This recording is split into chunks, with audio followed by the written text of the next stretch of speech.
50তম জন্মশতবার্ষিকী উদযাপন করা হলো।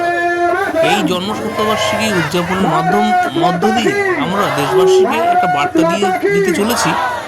সেই বার্তা হচ্ছে আমাদের ঐক্যবদ্ধ হতে হবে। এটাই হচ্ছে আমাদের ঐক্য যাত্রা।